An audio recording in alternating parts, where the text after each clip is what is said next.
Clark Ashton Smith. El extraño caso de August Gutoquan.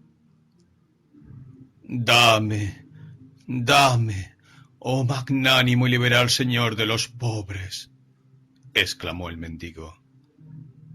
August Gutoquan, el prestamista más rico y avaro de todo Commorion y en consecuencia de todo Hiperbórea, fue sacado bruscamente de sus sueños por la voz aguda y quejumbrosa.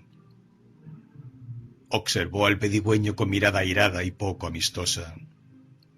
Mientras caminaba hacia su casa aquella noche, sus meditaciones estaban espléndidamente repletas de metales brillantes y preciosos, de monedas y lingotes, de objetos de oro y de plata, llameantes gemas ensartadas en ristras, ríos y cascadas de piedras preciosas. Todo ello llenando los cofres de August Gutoquan. Ahora la visión se había desvanecido, y esta voz desagradable e intrusa le imploraba una limosna. «No tengo nada para ti». Su tono era parecido al de un portazo. «Solo 2 pazurs, oh ser generoso, y te echaré la buena ventura». August Gutoquan contempló por segunda vez al mendigo. Nunca había visto a un ser tan miserable de entre todos los mendigos que conocía de sus correrías de Commorion. El hombre era muy anciano y su piel, de un marrón muy oscuro, apenas visible, estaba plagada de arrugas que más bien parecían el entrelazado de alguna araña gigante de la selva. Sus harapos no eran menos fabulosos, y la barba que le caía se mezclaba con los mismos, como si se tratase del musgo que cubre el tronco de un junípero. «No necesito tus predicciones». «Solo un pazur, pues». «No». Los ojos del mendigo adquirieron un destello perverso y malvado en sus hundidas cuencas, comparables a las cabezas de víboras venenosas. «Entonces, oh August Gutoquan», silbó, «te diré la profecía gratis. Ten cuidado de tu rareza. El amor excesivo y desnaturalizado que sientes por todos los bienes materiales y tu consabida avaricia te llevarán a una búsqueda extraña, conduciéndote irremisiblemente a un destino donde ni el sol ni las estrellas te podrán ayudar. La opulencia oculta de la tierra te adulará, haciéndote creer que eres fuerte, hasta que por último te devore la propia tierra». «Márchate», dijo August Gutoquan. «La rareza no es más que un mínimo misterio expresado en sus primeras cláusulas. La última de estas es algo más platónico. No necesito que ningún mendigo me explique cuál es el vulgar destino de la mortalidad». Ocurrió muchas lunas después, en ese año que para los historiadores preglaciares era conocido como el año del tigre negro. Estaba August Gutoquan sentado en una cámara de techo bajo en su casa, que constituía su habitual lugar de trabajo. La habitación aparecía con una planta oblicua, a causa de la breve luz dorada de la puesta del sol, cuyos rayos penetraban por una ventana acristalada, iluminando una línea serpenteante de chispas multicolores en la lámpara enjollada que pendía de cadenas de cobre, y dando una vida luminosa a los tortuosos hilos de plata que brillaban en la penumbra. August Gutoquan, sentado en una sombra ambarina, apartada de la luz, observaba con mirada austera e irónica al cliente, cuya faz morena y manto oscuro denotaban una gloria pasada. El personaje era extranjero, y el usurero pensó que probablemente se tratase de un mercader llegado de reinos lejanos o algún forastero de dudosa ocupación. Sus ojos alargados y oblicuos, de un verde opaco, su barba azulada y desaliñada, así como el corte de su triste vestidura, eran pruebas suficientes para atestiguar su identidad de extranjero. 300 dials es una suma fuerte, objetó pensativamente el prestamista. Además, no lo conozco. ¿Qué seguridad me puede ofrecer? El visitante sacó de su manto una bolsa pequeña de piel de tigre y cerrada con un tendón. La abrió con destreza y vació sobre la mesa de Abus Wutoquan 2 esmeraldas sin tallar, de un tamaño considerable y cuya pureza era tan perfecta como indiscutible. Del corazón de las piedras refulgía un fuego frío, como hielo verde, que se hacía más intenso cuando se unía a la luz del crepúsculo. En los ojos de los usureros se había encendido una chispa avariciosa, pero habló fría e indiferentemente. Puede que me avenga a prestarle 150 dials. Es difícil desembarazarse de las esmeraldas, y si no vuelve para recuperar las piedras y devolverme el dinero, todavía tendré ocasión de arrepentirme por mi generosidad, pero correré el riesgo. El préstamo que pido es ínfimo comparado con su valor, protestó el extraño. Deme 250 dials. Me han dicho que existen otros prestamistas en Commorion. 200 dials es el máximo que puedo ofrecer. Es cierto que las piedras no carecen de valor, pero puede haberlas robado. ¿Qué sé yo? No tengo por costumbre hacer preguntas indiscretas. Tómelas, replicó apresuradamente el extranjero, aceptando las monedas de plata que Abus Wutoquan iba contando sin mayores protestas. Al retirarse, el usurero lo miró con sonrisa sarcástica, haciendo para sí sus propias conclusiones. Estaba seguro de que había robado las joyas, pero ni se preocupaba lo más mínimo de este hecho. No le importaba a quién habían pertenecido, ni cuál era su historia, sino que pasarían a formar parte de los valiosos cofres de Abus Wutoquan. Incluso la más pequeña de las 2 esmeraldas habría sido barata a 300 dials, pero el usurero no temía que el extranjero volviese a reclamarlas. No, se trataba sencillamente de un ladrón, contento de poder librarse de la evidencia de su culpa. En cuanto a la verdadera propiedad de las gemas, constituía un tema que en absoluto picaba la curiosidad del prestamista. Ahora le pertenecían a él, por virtud de la suma de plata que tanto él como el extranjero habían considerado tácitamente como un precio más que como un préstamo. La luz del atardecer se desvanecía rápidamente de la habitación, a la vez que el crepúsculo comenzó a dorar los bordados metálicos de las cortinas y los coloridos ojos de las piedras preciosas. Abus Wutoquan encendió la lámpara y, abriendo una pequeña caja fuerte reforzada, sacó una resplandeciente ristra de joyas que depositó sobre la mesa junto a las esmeraldas. Había topacios pálidos y límpidos como el hielo, procedentes de Mutulan, y maravillosos cristales de turmalina, llegados de Shogulpanomi, fríos y escurridizos zafiros del norte, cuarzos rojos como sangre helada, y diamantes en cuyos corazones resplandecían estrellas blancas. El carmesí de los rubíes llameaba desde la pila de piedras, mientras que otras brillaban con ojos de tigre o lanzaban sus sombrías llamaradas a la luz de la lámpara entre los inquietos matices de los ópalos. También había esmeraldas, pero ninguna tan grande ni tan perfecta como las que había adquirido esa misma tarde. Abus Wutoquan distribuyó las piedras en filas y círculos resplandecientes. Al igual que hicieron en ocasiones anteriores, separando a un lado, como capitanes que conducen el escuadrón, todas las esmeraldas, incluidas las nuevas. Se sentía satisfecho con su adquisición, así como de sus cofres rebosantes. Contemplaba las joyas con un amor avaricioso y una complacencia mezquina.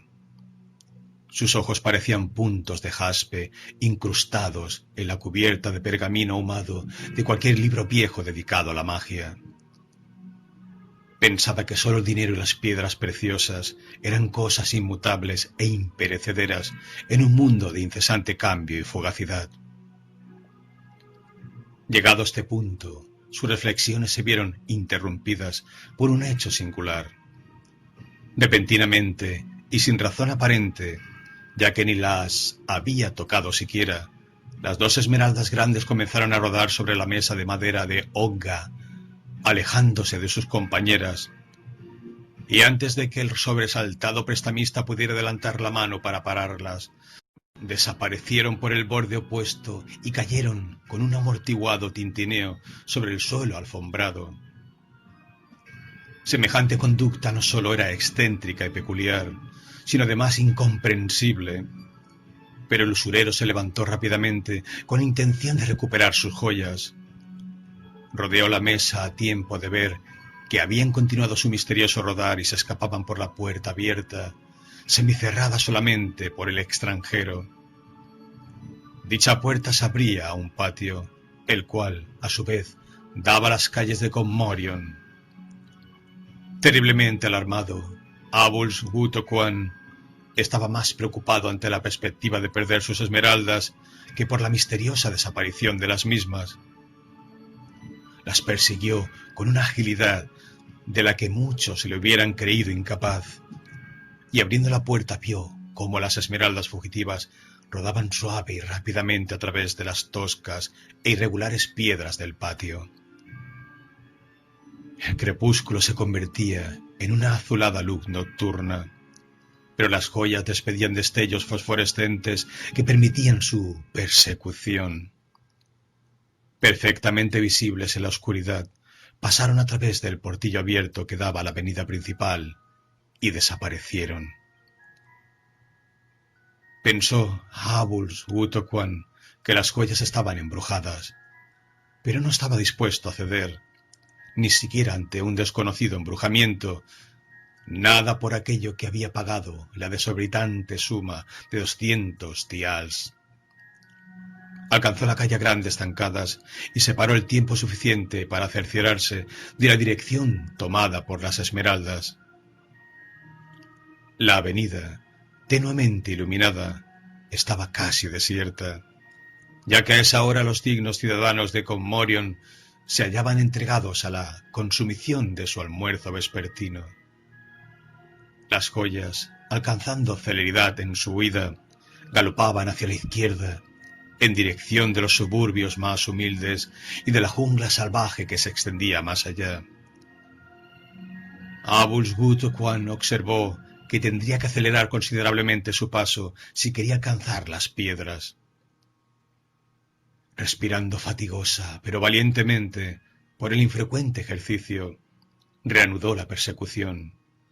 Pero a pesar de todos sus esfuerzos, las joyas seguían corriendo la misma distancia, precediéndole con una facilidad enloquecedora, tintineando musicalmente de cuando en cuando sobre el pavimento.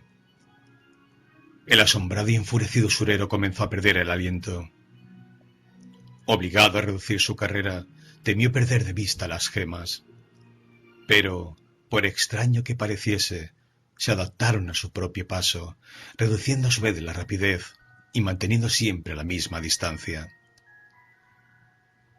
La desesperación del prestamista iba más en aumento. La huida de las esmeraldas le conducía a un barrio de las afueras, donde habitaban los ladrones, asesinos y mendigos de Commorion.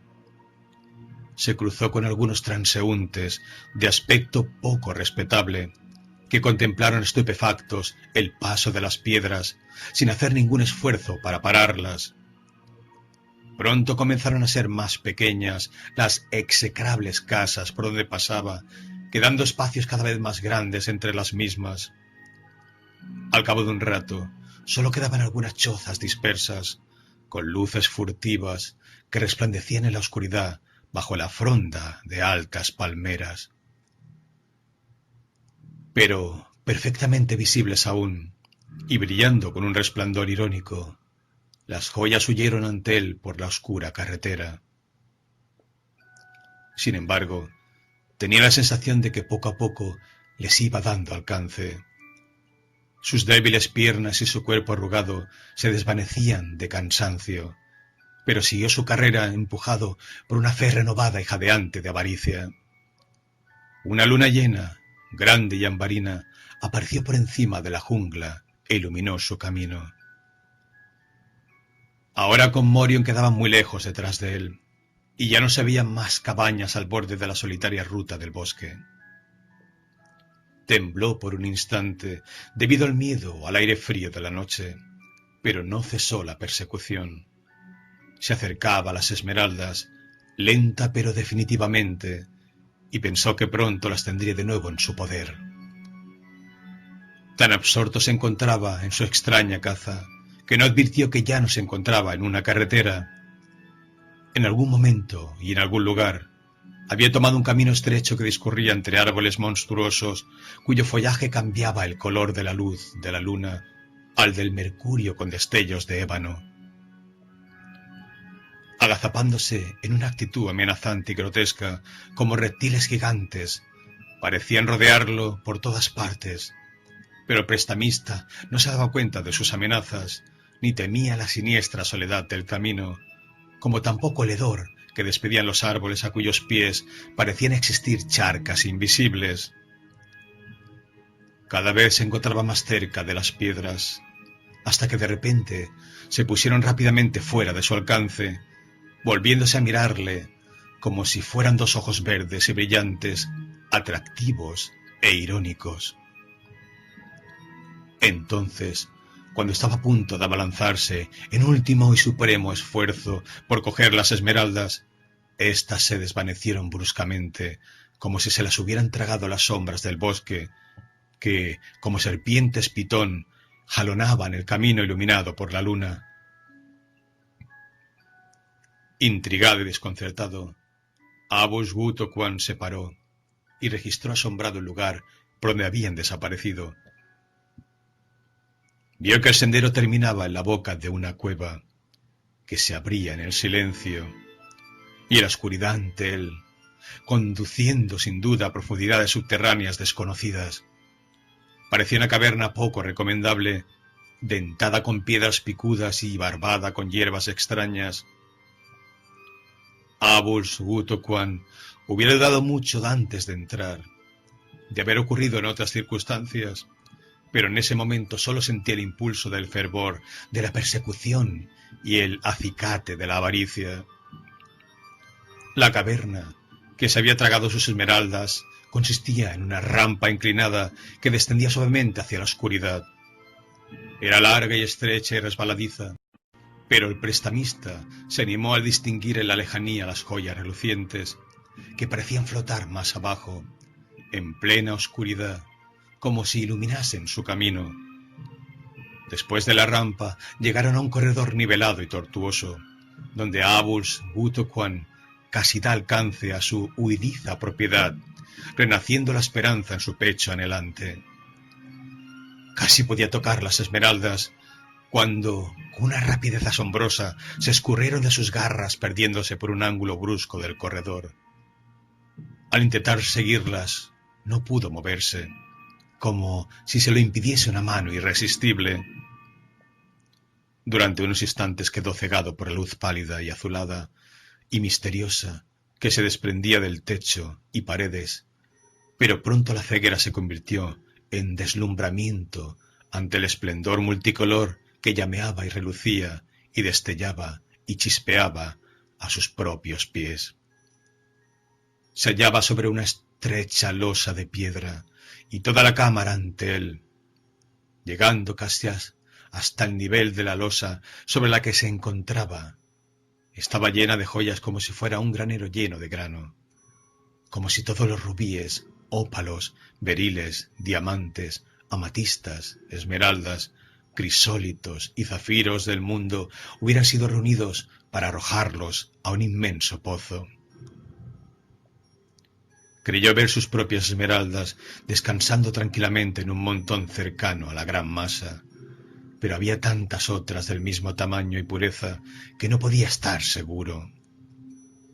Durante largo rato no pudo dar crédito a la maravillosa visión. Entonces, con un único grito de éxtasis, dio un salto desde la losa para hundirse hasta las rodillas en aquellas piedras tintineantes, movibles y abrumadoras. Cogía las piedras llameantes a puñados y dejaba que corriesen entre sus dedos, despacio y voluptuosamente, para caer con suavidad sobre el gigantesco montón. Pestañeando de felicidad, contemplaba las luces y colores majestuosos correr como cadenetas deslumbrantes, arder como carbones y estrellas, y destellar como si se incendiasen mutuamente. Nunca, ni siquiera en sus sueños más atrevidos, podría haberse imaginado el usurero semejantes riquezas. Balbució en voz alta, en una rapsodia de felicidad, sin darse cuenta por ello que cada movimiento se hundía más y más en el insondable pozo.